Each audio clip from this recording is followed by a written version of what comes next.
Hey everybody, Fishman here. Welcome to the video. This is Fishing Blog number 218. I want to start off today's video with a little short clip of this. These are the strainers I put on my water change system to make it a little bit easier. I just want to let you know that it actually works really well. I'm very happy with it.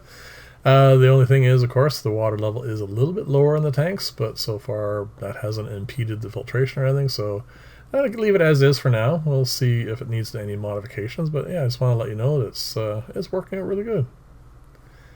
This is, I don't remember the number now. These are a batch of cories. They've had about 6 or 7, I think, in total now. One of them just happened last week. I didn't have time to save, so the eggs ended up hatching in the aquarium, so they may or may not have something come of that, but who knows. But this is the first batch that I have raised using biofilm off of oak leaves. And as you can see, there's a fair number of them in here. What I did at one point, that was in the bins, and I was watching them to see if they were, well, feeding a lot on the leaves or searching elsewhere. And I noticed that they were going up and down the sides and, well, just basically looking for food. So I figured, well, maybe they weren't getting enough in there. And I certainly didn't want to add a whole lot of food into the tank, into the bin, because, well, it's not filtered or anything, and I could easily have it go anaerobic and, of course, have issues with that. So I lowered the water in here, had a bit of a water change, and then I just put the whole bin in here. Snail, well, not all the snails, just some of the snails, and all the leaves, of course. And I put a few more leaves in there, and now I'm feeding them not just on the biofilm, but also on encapsulated brine shrimp. And Dawn, I'm using some of your pearls. I mean, I needed to give it a try anyway. And by the way, I apologize for not doing this sooner, but I do have other issues I want to do, other things I want to do with the pearls for raising fish. But as you know, I mean, I have microorganisms everywhere in all my aquariums. So it's finding a way of isolating enough of in a tank so that it's not not populated with microorganisms, so I can test the pearls out properly. I will get to that, and hopefully we'll have something for you relatively soon. So sorry for that taking so long. So here are the adults. They're doing really well. I mean, they swim around, they eat. I need to prune obviously a bunch of the cryptocorenes out of here because they're getting a little too overgrown. But they lay eggs on there as well, and yeah, I mean, quite happy with them, and I'm quite happy to have, as you've seen so far, a great number of baby cories, which is good, because I like to put them in all my tanks. They're good to clean up the little extra bits of fish food that are in there and whatnot. I showed you that quick clip at the top there, just to show you. I am still continuing my war on duckweed. It's up to you who's winning. It's still in my aquariums. So far, I've got it down to a dull roar.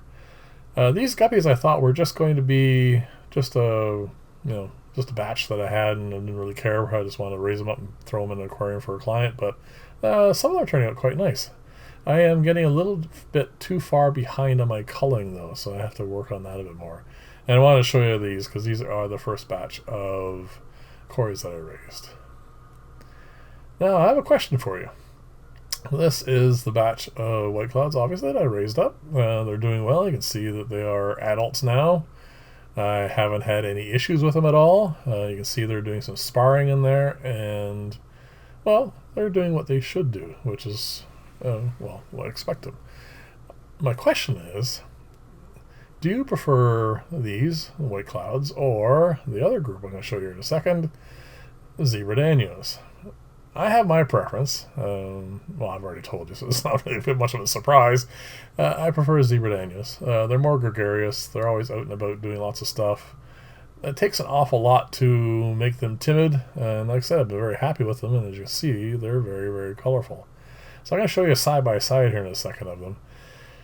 Leave a comment, please. Let me know what you think, which one you prefer. I am curious. I am probably going to breed far more zebras than I am white clouds, but there you go, side by side, raised under the same conditions, under the same lighting, and yeah, just whatever you think, just let me know.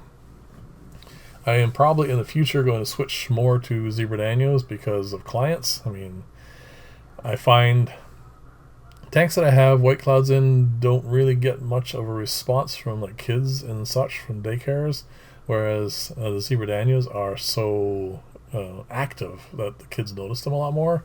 But anyway, that's just, like I said, my opinion.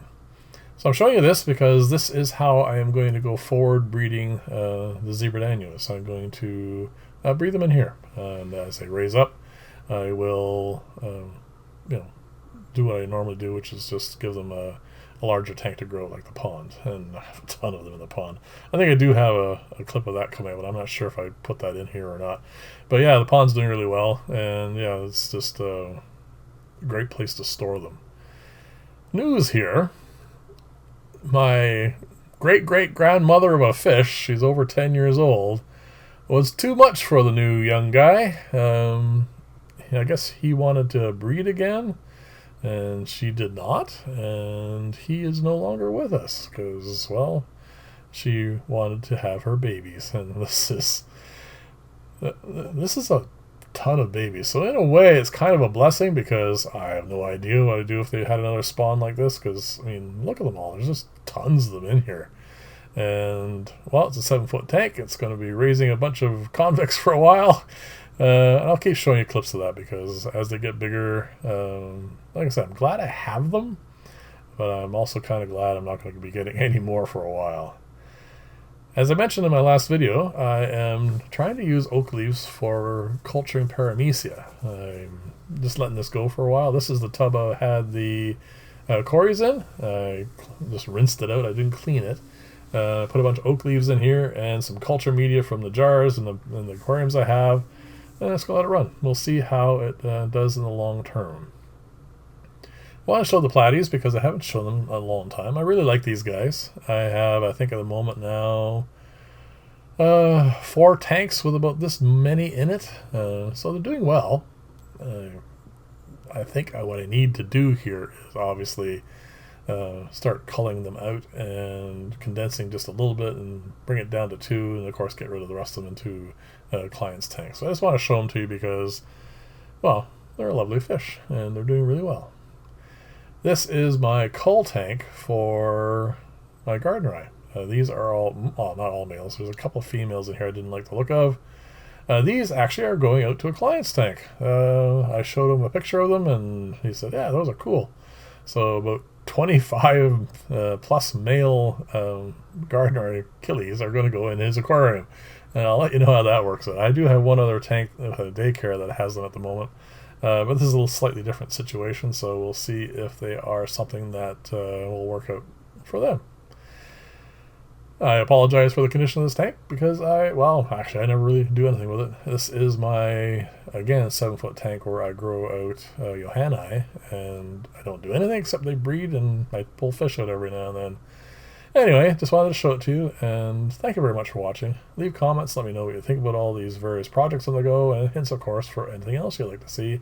And I'll see you in the next video, and bye for now.